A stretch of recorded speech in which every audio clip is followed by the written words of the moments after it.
We're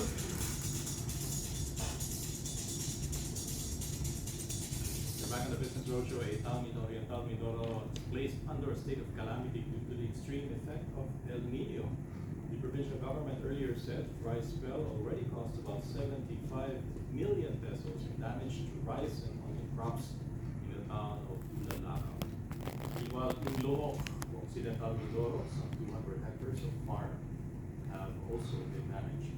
Officials of these two towns are appealing for help from the national government. In a bid to increase farm productivity, the Philippine Agriculture Department has turned to, get this, space technology. The DA and the Philippine Space Agency, or PhilSA, inked a deal to modernize data collection, analysis, and dissemination, fostering informed decision making and sustainable growth in the agriculture and fisheries sector. The partnership will utilize space tech, remote sensing, and sophisticated agricultural systems to drive innovation and efficiency in the sector. The project will be pilot tested in Nueva Ecija town. Now, Agriculture Secretary Tio Laurel says embracing technological advances is crucial in addressing the problems faced by the industry. Now, speaking of Philippine agriculture, the Philippine Agriculture Chief vows to continue efforts to modernize the country's farming sector. Secretary Francisco Tio Laurel Jr. spoke at a February 20 gathering of the United Nations Food and Agriculture Organization in Sri Lanka. Laurel says the agency will ramp up investments in science-based technologies to increase farmers' income and produce competitive output. DA will also seek to increase the country's capacity to utilize agricultural data to help food security and poverty alleviation. On climate change, Laurel says there must be greater cooperation in the Asia-Pacific region to mitigate its impact on the nation's agri-food systems. Our next guest today is the mayor of Nulungan, Lanao del Norte, where Mount Inaywan Range Natural Park, an ASEAN Heritage Park, is located. The park is declared as the 53rd ASEAN Heritage Park last year. And today on the show, Mayor Marcos Mamay gives us a glimpse of what has changed in the southern town after the declaration, especially in the field of tourism. Mayor Mamay, welcome to the Business Roadshow. Thank you, sir. I would like to take this opportunity to thank your team for having this project with your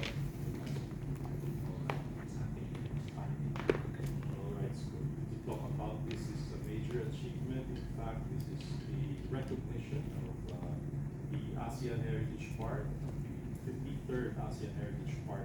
It has been declared that Mount Inaywan Range Natural Park is recognized for its ecological value. Tell us what this recognition means to you. Actually, having this recognition is a good project. It's a big honor, but also it's a responsibility. So we have to take responsibility. Every city can have this responsibility, this recognition. But however, we have to sustain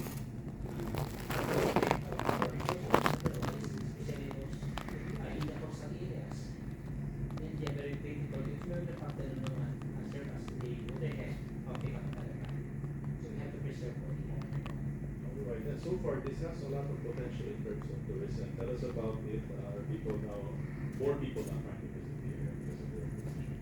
So first of all, sir, I would like to take this opportunity to mention some of the conditions we have 3 lakes, we have 4 waterfalls, and we have 5 caves.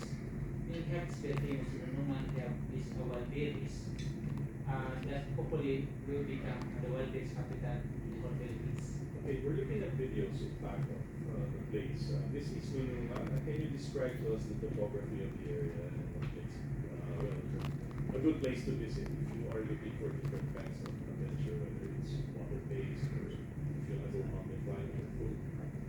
Yes, Numan, actually Numan, the potential is that of the tourism of Pakistan. So we have, again, we have this lake, we have 3 lakes, then it's the highest mountain. Then actually we have many applications that we have. Again, we have 4 waterfalls, we have 5 caves also. Then now we have established our strawberry farm in Lunungan here. Also, Right, yeah, because I even know that this is called the raspberry capital of the Philippines.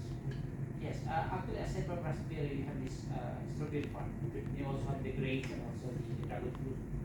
So knowing the fact that Lunungan has a very fertile soil, so all types of crops is good in Lunungan.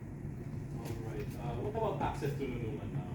How does one get there? Supposing you come from Manila, how do you think? For those who come from Luzon, there are three options. Either from Manila to Cagayan de Oro, or Manila to San City, or Manila to Cagayan City. But the nearest one is Pagadian. It is only 1 hour from Pagadian to the municipality. Okay, now tell us now about the infrastructure, particularly tourism infrastructure in the area. Are there jobs available and what are the activities that one can do when visiting the area? Pag kami nanungan, ano yung fact na nanungan have been deprived of this development for the past decades or to be exact, 30 locations nanungan have been deprived of such. So now, since my assumption, we have this realization of 125 worth of connecting the three municipalities in the province of Planal del Norte, the municipality of Salvador, to Lunungan, down to Sultan Galipopor. That is amounted to 1.5 billion. Then also this, that's for the accessibility. So next we have this electrification. So that's amounted to 68 million. So when it comes to peace and order, so generally peaceful, the municipality of Lunungan nowadays. So we don't have to worry when it comes to peace and order because the stability is there.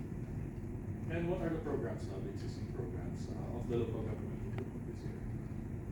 Actually, when it comes to programs, we have so many projects that the government is being extending in the municipality of Manila. So there are many infrastructure projects, knowing the fact that Manila possesses the largest land area in the whole province of Manila.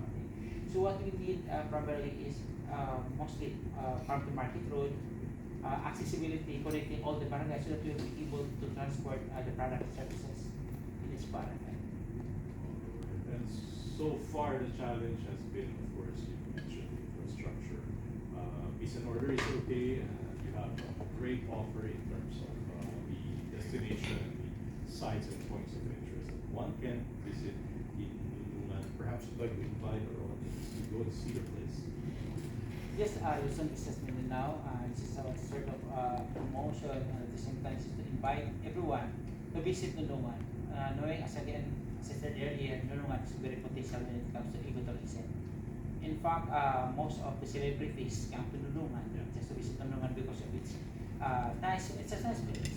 In fact, the movie that I have has been shot in Lunungan. That is, I will also take this opportunity because I'm mentioning regarding with the movie that is Mamay, the great man of Lunungan, starring Jennifer Aranina, Ola Rabales, Jacob Neri, Deji Marquez, and some others. Right, I'm sure that will be a great time. Again, Mayor Marcos Mamay, thank you so much for joining us today. Have a good day. All right, some book editors, including 2 Filipino Americans, have found a unique way to tell stories of climate change and resilience. Instead of going scientific, they have written poems to connect people in a way previous climate assessments have not. Monica Galoso has this story. An anthology that was developed out of a common need to tell human stories alongside the science of climate change. Dear Human at the Edge of Time is a collection of poems